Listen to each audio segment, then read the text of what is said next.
Hi everyone, this is Michelle Garrio from the Seekonk Public Library and Adult Services, and I'm here with... You're here with Sharon Clark from the Youth Services Department at Seekonk Library.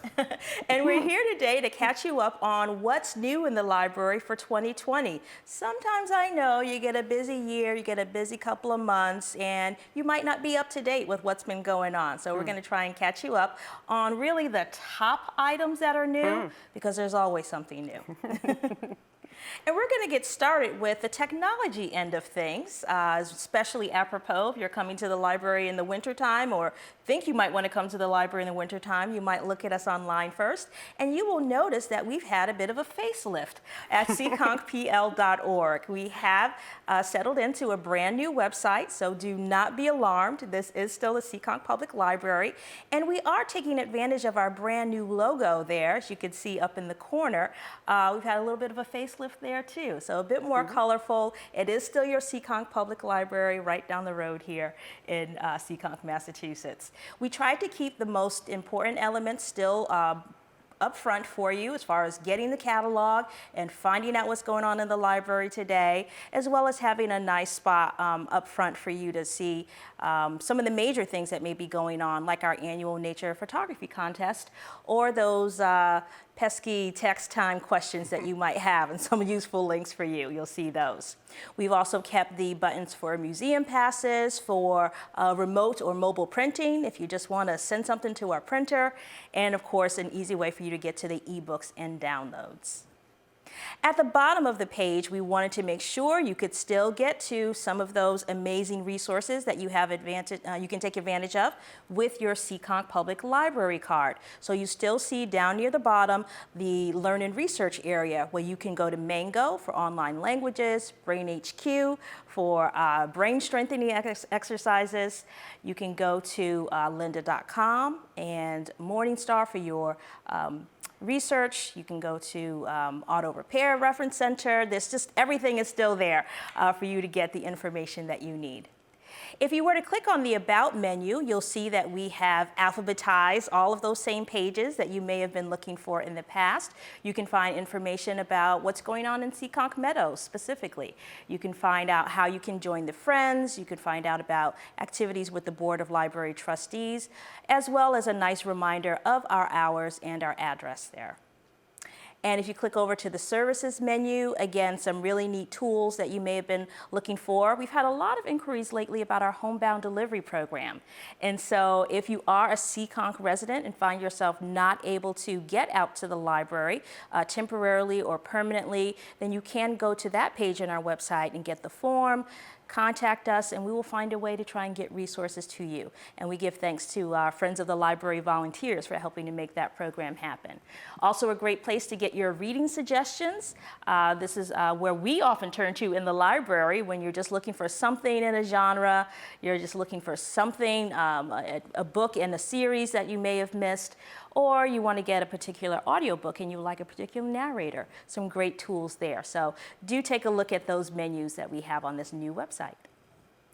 And some of you may not go to the seekonkpl.org site too often because you're used to seeing something like this, which is the Sales Library Catalog. And that too has been updated for this year, so that when you go into search, you may see a listing sort of like this, where suddenly on that right-hand side, you see all of these new buttons. You see Google Preview, Before You Download, Preview, and what is that all about? That is all about the fact that you can now get your ebooks and e-audiobooks directly from the catalog, which is such a great time saver. We have so many different sites that we deal with on a regular basis. Now you go to the catalog, you see an ebook, you can download it or put it on hold right in the catalog. Now, if you look over on the left where we have what we call facets, just a way for you to filter the information. I know you like Harry Potter and the Sorcerer's Stone, but maybe you don't want to go through 57 different search results. Well, particularly if you have a Kindle or if you're looking for something from Hoopla that you can stream to your television, then you want to use that digital format option that's now on the left so that you can key in specifically on those options.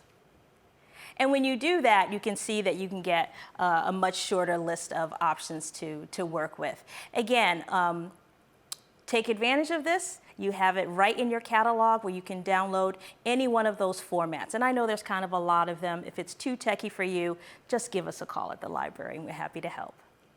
If you don't want to deal with all this technology, you're tired of hearing about the ebooks and the e-audiobooks, well, there's a new option for you as well. Right where you would begin your search, where you're looking for library items, you can actually say, just show me the print books, please. Now, some of you may have been taking advantage of the Sales mobile app, and this is what that app looks like. It's a great little app. The feature that I like the most is right down there in the bottom where you can store your barcode. And this is a great one if you find that you got too many of those little key cards on your keys, you want to get rid of them. The other thing that's nice about it is when you've stored your barcode, you can use that at the self-check stations. The thing I like to turn to now, though, is actually the catalog yet again. If you are on your smartphone, you will find that looking at the catalog is now a much more user-friendly experience so that you can see the titles much clearer, you can see the covers of the books much clearer, and you can do pretty much everything that you would do in the mobile app right by going directly to that Sales catalog link. The 3 lines at the top will give you your main menu where you can log in, you can look at your account, you can actually pay fines and charges online right through the mobile website, and you can get information about the library as well. And if you have a title that you're interested in, you would just click the 3 dots in the upper right corner, and you can place a hold on that item right there, or you can email that information to yourself so you don't lose it if you want to take it with you or pass it on to someone else. So, in the Youth Services Department, we have some new things going on for 2020 as well. And the first service that we're going to talk about is Storytime on the Go. It's a service designed for families who can't attend story times at the library. So it takes aspects of a storytime experience and we package it, kind of like a grab-and-go story time. And Storytime on the Go, the packets include 2 to 3 books, a craft, and an early literacy activity sheet. It's the same components as a library storytime that you would have on site, but again, we've just packaged it up. They're educational, they're engaging, and they're self-paced. So a typical story time at the library would be 30 minutes, say, start to finish, whereas at home you have more flexibility, as you can. Which is great. Which is great for busy families. It is. Especially if you want to prepare for traveling, or if you're going to be looking at some of that nasty weather coming up, then you might want to grab some of these just to be ready. That's right. That's a great idea. So what do they look like and where are they in the library? That's the first thing I think about. Like, okay, these are great, so where do I find them? So they are located in the picture book section of the library on an end panel. And I think our next photo shows that. You'll see that there are books. There's an early literacy activity sheet tucked in, and then there's a craft as well. So I don't know if we have that slide available, but that way it'll give people exactly. So here's the visual. I'm a very visual person. I like to know, okay, what does something look like? So again, that end panel is in the picture book section of the library. You see the sign, directs you right where to go. Then you see the books, you see the inserts, and then down at the bottom you see packages, they're crafts. So that's the craft that goes along with the theme for the week. So we'll get a closer up picture of this in a minute. But that, again, just kind of, I don't know, grounds you like, okay, here they are, and here's what it's all about. And the themes will be changing from periodically? Correct. So they change every week. So this week's Toddler Storytime had a penguin theme. So we take the same penguin theme, we package it up as a Storytime on the Go, and you're going to experience the same books, or you'll have the opportunity to choose the same books. You can also choose others. You'll get the same early literacy activity, and you get the same craft. That's so great. So, it's a nice way to follow up on a story time, too. If you got a kid who was really excited about penguins, that's right. You got everything ready to go. We'll have more penguin books for them. Read all you want, we've got more. That's right, we'll get more. So again, in that packet is the supplies to make the craft. And we'll just check out the book, and then you can correct. do that right at the self-check station. Exactly. You can go to self-check, or you can go to the customer services desk if needed. You'll go with 2 or 3 books, or actually however many you want. We don't limit you, but that's the idea behind it, is at least more than one with all of those supporting materials. So if we take a closer look at the packet, The theme for this week, as we were saying, was penguins. So we have the penguin books to choose from, that early literacy activity sheet. In this case, it was Life Cycle of a Penguin. Believe it or not, that's an appropriate activity sheet for a toddler even. You can't see the entire sheet there, but it was age and developmentally appropriate. It was actually a sequencing activity. And then the sample craft, the penguin hand puppet, you see on the left there, that comes with an instruction sheet, which is what you see on the right, to make the craft. There's also ideas for extension activities for the craft, and the packets are always addressing the talking, singing, reading, writing, and playing aspects of story time. Those are the Every Child Ready to Read aspects that we focus on when we're planning a story time.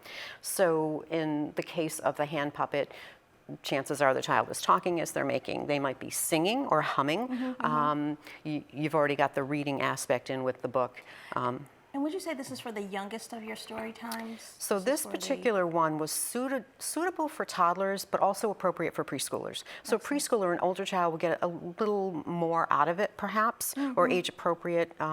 It's appropriate for both, but certainly for younger kids. Well, and I think, again, with those younger kids, you never know if this is quite the best day for them to stay in story time. So if it turns out that they need to take a little bit of a rest from that group activity and grab one of these on the go. It has happened. It has happened. Need a little break. Pay a little bit more but you're right, that's a great point. So if you can't stay for the story time, your plans kind of change in the middle of it, you can come right into the children's room, pick up that story time on the go packet. Nice service.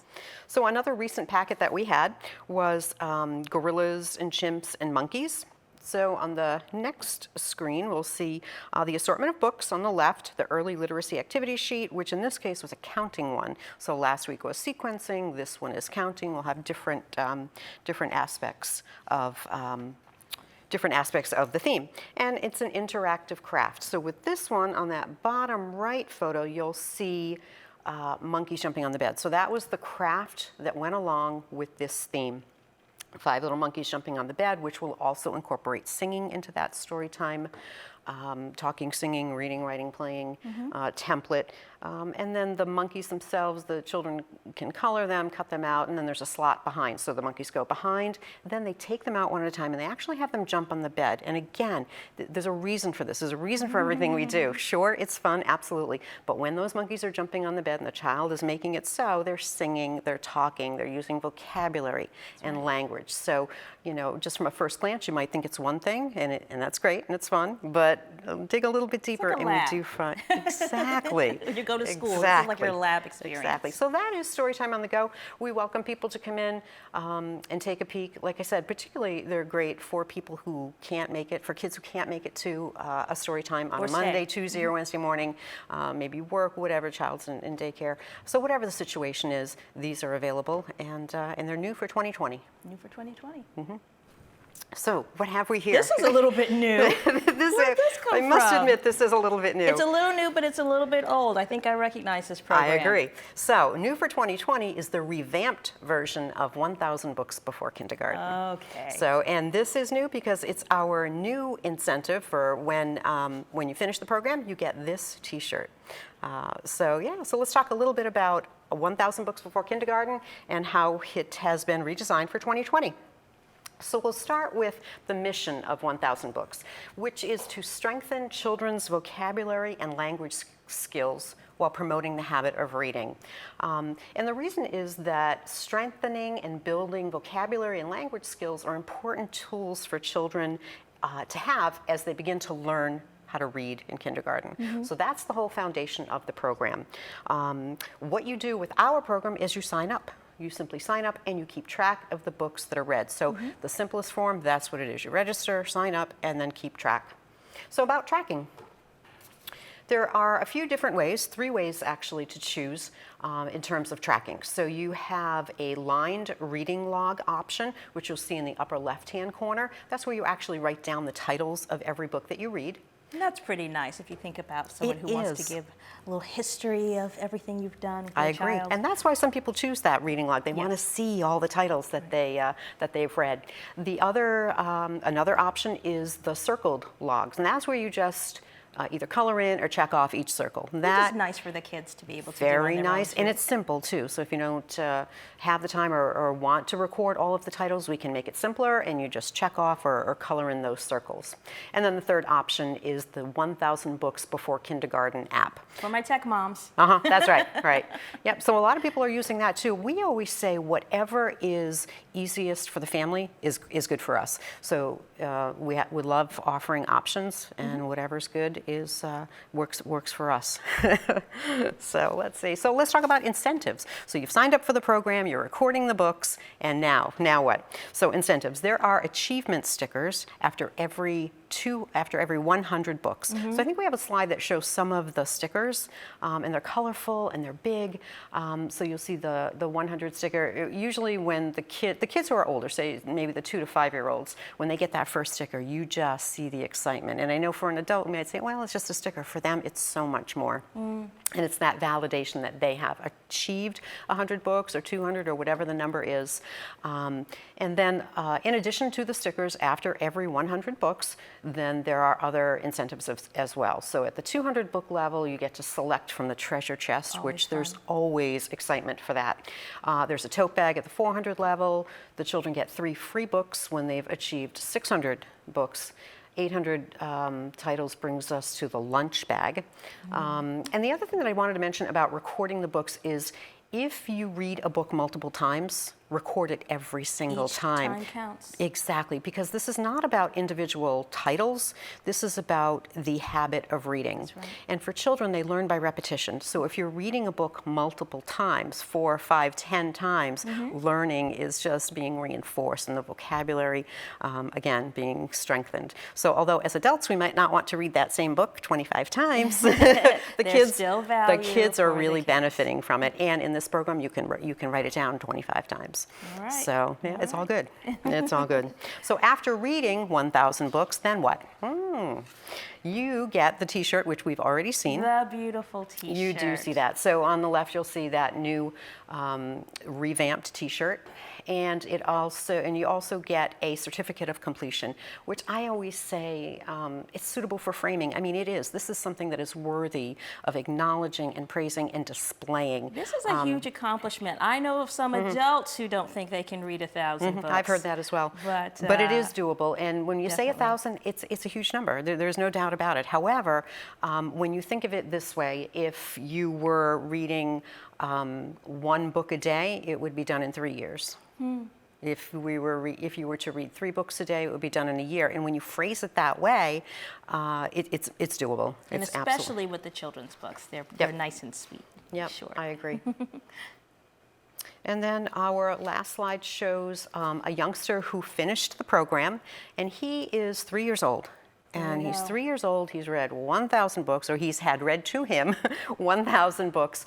He received his T-shirt, his certificate of accomplishment, and What a great confidence booster when they're thinking about going into kindergarten. I've already done this. Yep, I agree.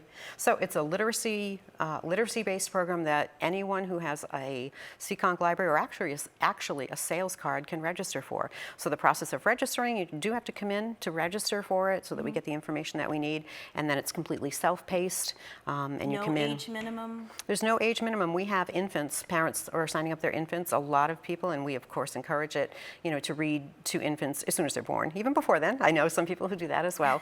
So yes, absolutely. Our youngest patrons are signing up, or their parents are signing them up for 1,000 books. And they're getting that exposure to language. Correct. Thank you so much for joining us. There is always something new, so please do feel free to contact us. Look for us in social media, send us email, or stop by during our business hours. We look forward to seeing you there. See you there.